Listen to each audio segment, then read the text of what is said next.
आप सबों को जय मसीह की। आज का विषय विश्वास की कहानी लूका 7 अध्याय 1 से 7 पद। दोस्तों, ना वो यीशु के पास आया और ना उसने यीशु को छुआ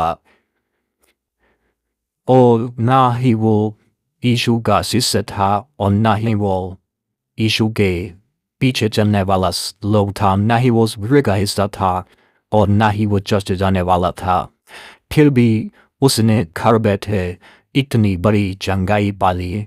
दोस्तों, जितना आज प्रार्थना करने के बाद लोग चंगाई नहीं पा पाते हैं, यस, उसने चंगाई पाली। इतनी दूर बैठे और जिस जगह यीशु को छू के चंदा करते थे, जहाँ पे लोग यीशु को छू के चंदा होते थे और जहाँ लोग यीशु उनको छू के चंदा करते थे, वहाँ पर एक ऐसा व्यक्ति जिसने ना छुआ और ना यीशु के पास आया, हाथ फिर भी उसने इतनी दूर होते हुए भी यीशु से चंदाई प्राप्त कर ली और यीशु ने उसको इतनी दूर से ही ऐसे ही चंदाई दे दी। और दोस्तों, कौन था वो व्यक्ति? आइए जानेंगे उस व्यक्ति के बारे में। इस वीडियो का कदम जुड़े रहिए। या पहली बार हमारे चैनल में विजिट कर रहे हैं तो इसको आप सब्सक्राइब कर लीजिए।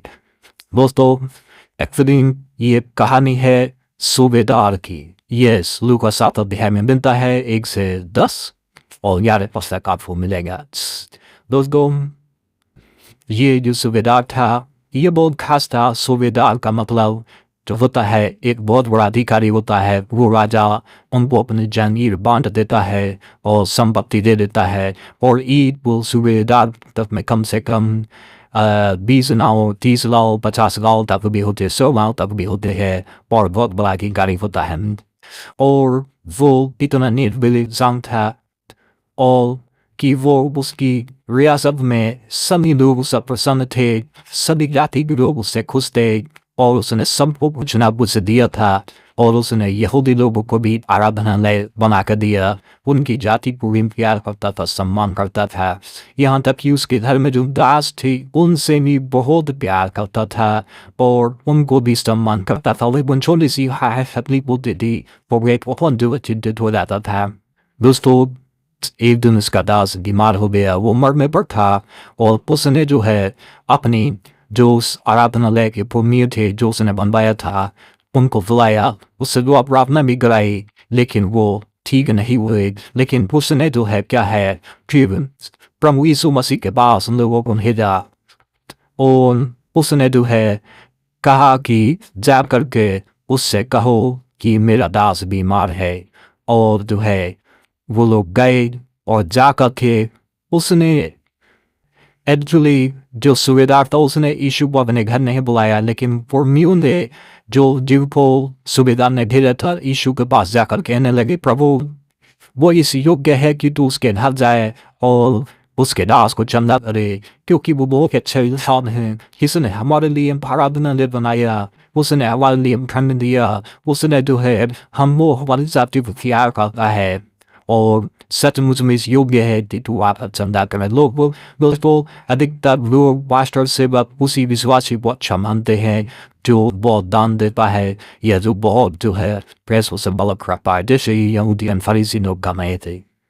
दोस्तों, लेकिन उसके अंदर जो थी वो अलग भावना थी और इतना कुछ करने के बावजूद भी वो व्यक्ति कहता है कि मैं इस योग्य नहीं हूँ कि वो प्रभु यीशु मसीह मेरे घर आए या मैं उसके सामने खड़ा रह सकूं, उसको अपना मुँह भी दिखाऊं। मैं इस योग्य भी नहीं हूँ। वो ऐसा मन में विश्वास करता था। लेकिन यीशु ने जब ये सुना तो यीशु बहुत प्रसन्न हुए और जो उन लोगों से कहने लगे जो भीड़ थी कि मैंने जो है इज़राइल में भी ऐसा विश्वास नहीं पाया, कि मैंने इज़राइल में भी ऐसा विश्वास नहीं पाया। दोस्तों, वो व्यक्ति न यहूदी था, न इज़राइली था, न यीशु का चेला था, न यीशु के पीछे चलने वालों में से था, न उस भीड़ का हिस्सा था।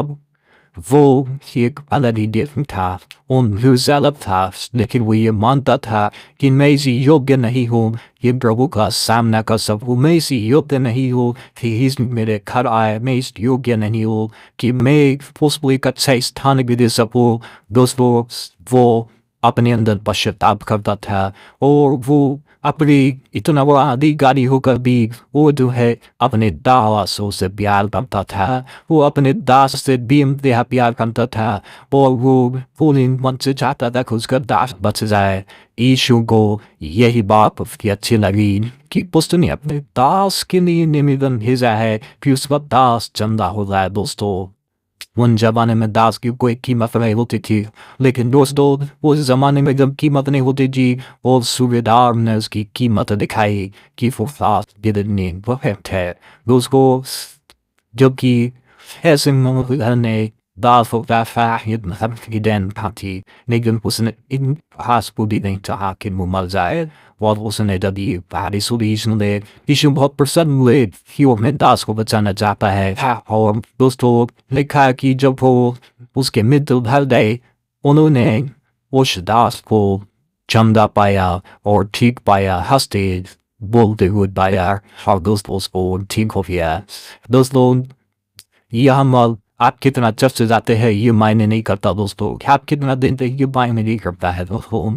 यहाँ पर जब आपका विश्वास बढ़ता है तो प्रभु की सामर्थ्य आपके जीवन में बढ़ती है। जब विश्वास बढ़ता है तो सामर्थ्य बढ़ती है। दोस्तों, विश्वास बढ़ने का अर्थ है प्रभु की सामर्थ्य को बढ़ना आपके जीवन में, प्रभु की सामर्थ्य का बढ़ना।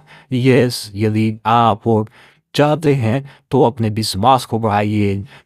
आप जितना विश्वास को बढ़ाएंगे दोस्तों, यदि वो व्यक्ति वो बैठे हुए चबाई पा सकता है तो आज आप भी अपनी जगह में बैठेंगे इस वीडियो को सुनते हुए चबाई पा सकते हैं।